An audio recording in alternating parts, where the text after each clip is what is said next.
Денеска првото кафе ќе го испиеме со господин Владимир Стануевски.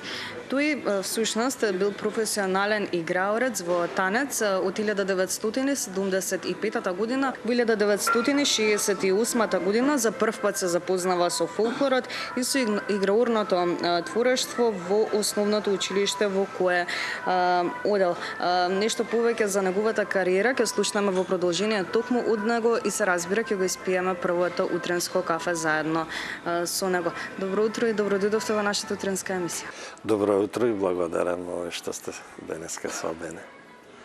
Мило ми е што и на вас верувам дека убаво ви започнува утрото заедно со нас.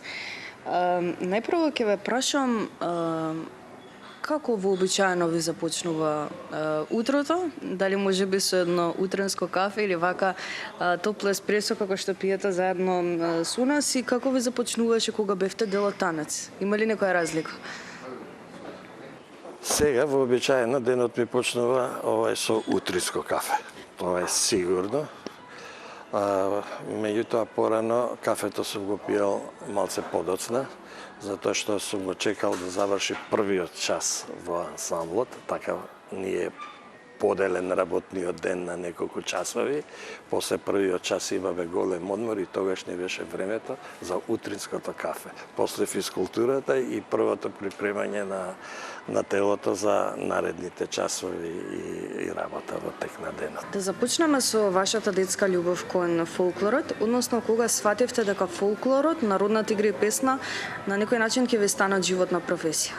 Тоа е многу интересно прашање за мене, затоа што сосема случајно влегов во фолклорот, затоа што денеска нели по училиштата имаме педагози, психолози, на времето најдобрите психолози и педагози во училиштата беа оние тетките со метлата. Бегајќи од една таква тетка, јас газејќи по нејзидниот труд, доаѓајќи порано на училиште, немајќи каде да одам, влегов во физкултурната сала затоа што видов тамо дека има повеќе деца. И кога виде тамо јас измешав меѓу децата, не можеше да ме најде и сватив уствари дека јас сум дошол на час на фолклорната секција на училиштето. И така сосема случајно, прво како член на фолклорната секција во моето училиште, основно училиште, си останав понатака наредните 4 години. И така почна мојата фолклорна кариера и љубов. Сето тоа перманентно се развиваше и продолжи после преку културно-уметничкото друштво Гоце Делчев.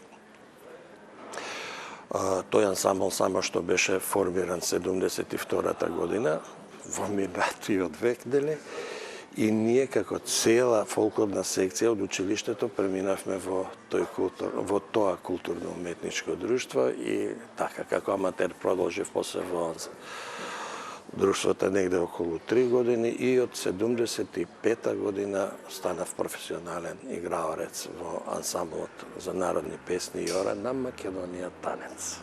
Имено вие бевте професионален играорец од 1975 година, односно 25 години ги поминавте во танец, па може ли да ни раскажете подетално како ви поминаа годините во ансамблот?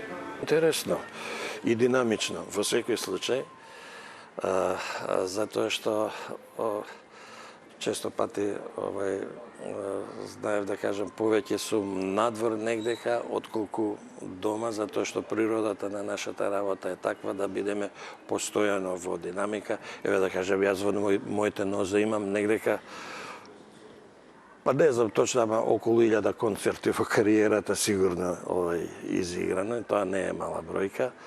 Што јас, што додека водев и аматерско друштво, затоа што и имам водено и едно културно-уметничко друштво кое се викаше Мирка Гинова под моје раководство и така натака. Значи во ансамблот сум од 75-та година, цели 25 години.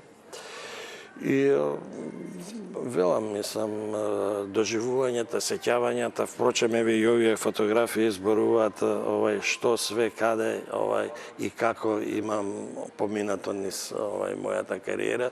И во овој момент се многу драги спомени, затоа што секогаш кога ќе ќе погледнам некоја фотографија, веднаш се навраќаат сеќавањата што било, како било тамо и така натака. Дали може би од овие убави спомени кои што се пред вас, има некој спомен на концерт кој што сте учествувале, па да ни прикажете? Каде биле тие концерти во кои сте биле да? Па има, како не, еве, ова на почеток на мојата кариера, ова е една фотографија од Орото Калајџиско. Јас сум калајџија, моите другарчиња ги спремаат тепсиите, тако и Орото, ако знаете таа кореографија, работата, јас внимавам како мајстор главен, демек, како они ќе го сработат сето тоа. Така да, еве, од сцена, една таква фотографија, таа е дека 76-та година на почетокот на мојата кариера. Овде ќе има сигурно уште многу такви, ќе ги покажеме. Еве во Ташкент, кога сме биле, да кажем, Узбекистан, тоа е 82 година. Една исто така многу драга фотографија, кога за прв пат отидовме тој дел од светот, азискиот дел со ансамблот. Така да, тоа е тоа. Иначе, често пати знаат некои да ме прашаат, па добро, Владо, кај си бил, кај си прошел, што си видели? Мене ми е многу полесно, луѓе, да ви кажам каде све не сум бил, отколку каде све сум бил, затоа што многу време ќе изгубам. Европа цела, нели, континентите исто, освен Африка не сум бил. Па може да се каже дека и Африка, затоа што Кувајт, па е тамо, нели, на полуостровот во тој дел од светот. Иначе, Јужна Америка не сум бил, ето, иначе останатиот дел од светот, сите континенти, за држави да не зборувам и така. Во еден период едуциравте и млади генерации со македонско фолклорно творештво, а исто така имате држани семинари за фолклор во Холандија. Тоа значи дека на некој начин вие ученици од Холандија ги запознававте со македонската народника? Да, јас долго време работев во културно-уметничкото друштво како уметнички раководител културно-уметничкото друштво Мирка Гинова. Тоа работеше овдека во киното Кисела вода. Десетина години активно, многу генерации дечиња поминава низ мојата практика, понатака имам работено во неколку други ансамбли низ Македонија, исто така во Скопје исто, Пиодерскиот дом Карпуш на времето, овдека други аматерски ансамбли каде сум поставувал одредени кореографии. Станоевски, ви благодарам многу за одвоеното време, за овој ентузијазам кој што можевме да го забележиме не само јас, верувам и гледачите, и благодарам уште еднаш што прифативте со нас да го испиете првото утринско кафе. Ви благодарам и на вас, многу ми беше големо задоволство, па поготово со овие прашања кога ме вративте и многу назад во моите почетоци на кариерата.